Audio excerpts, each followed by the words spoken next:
You are now finished with the charging station for the time being. Now it's time to lay the wire so that the mower doesn't fall into the pond or take off on its own or the like, and so that it can always find its station. There is a boundary and guide wire as well as fastening pegs. Stake out the mowing area with the boundary wire. As soon as the mower comes close to the wire, it gets a signal from it. Then it turns and continues mowing in another direction.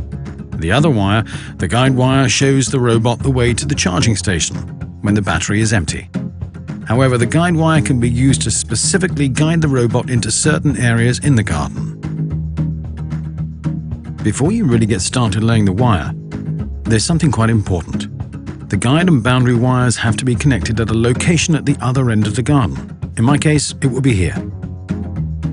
The boundary wire comes first. Start with the charging station. Secure it with 50 centimeters of additional wire so that everything fits at the end.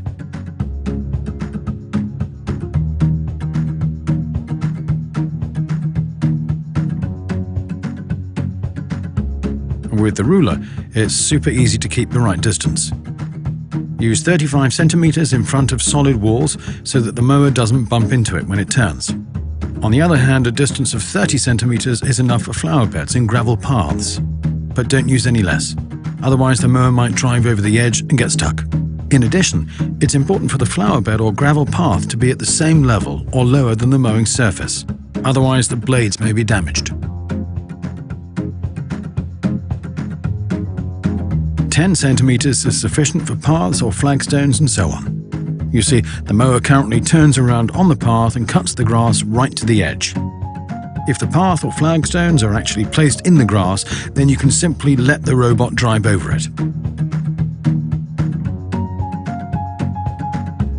Once again, keep 35 centimeters away from the pond and also protect it with a 15 centimeter high barrier.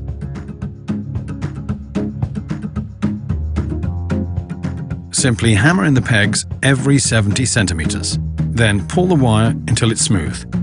Secure the wire additionally on the uneven places. The wire really has to lie directly and flat on the ground so that the mower doesn't break anything when it drives over it.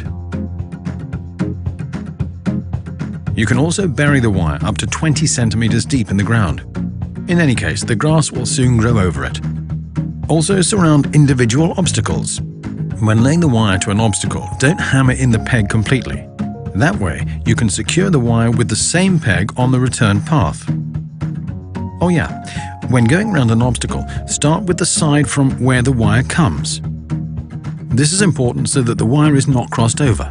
That shouldn't happen under any circumstances, otherwise there will be trouble later on. Use the same pegs on the return path. The start and the end of the circle should be as close as possible to each other. Then the signals from the wire cancel each other out. Otherwise, the mower would perceive the wire at the position as a boundary and not mow over it. The mower recognizes quite a bit, even without a boundary. If it bumps into something, it simply turns around. If the tree has visible roots, then it might happen that the mower gets snagged or gets stuck on them.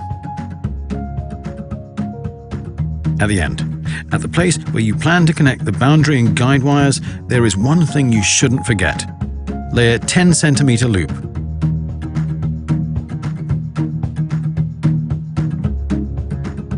Leave around 50 centimeters of extra wire at the charging station for the connection.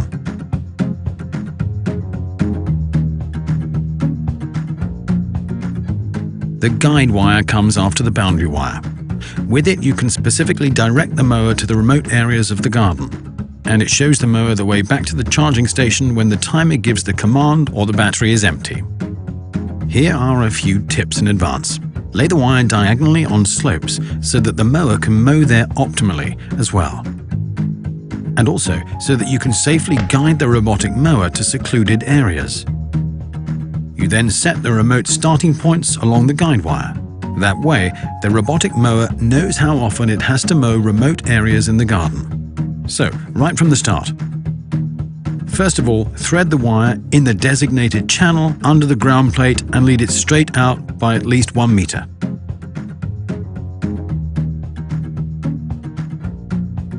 Then lay it using the pegs to the planned connection point with the boundary wire.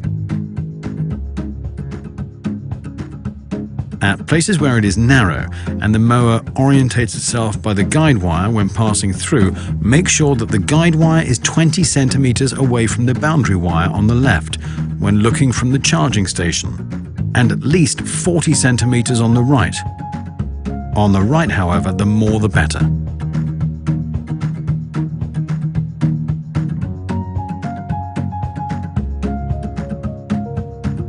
At the connection point, cut the guide wire and then cut the previously laid boundary wire on the loop.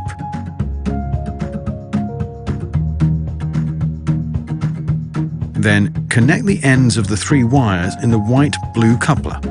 To do this, insert the 3 ends into the holes in the coupler as far as they will go and then squeeze it together with pliers. It's important to squeeze the coupler together here very tightly, otherwise the connection might not be made. The charging station would then start flashing. By the way, the coupler is filled with grease to make it weatherproof. Finally, secure everything with pegs. By the way, there are many possible examples in the operator's manual for garden shapes with corresponding instructions and tips for the installation.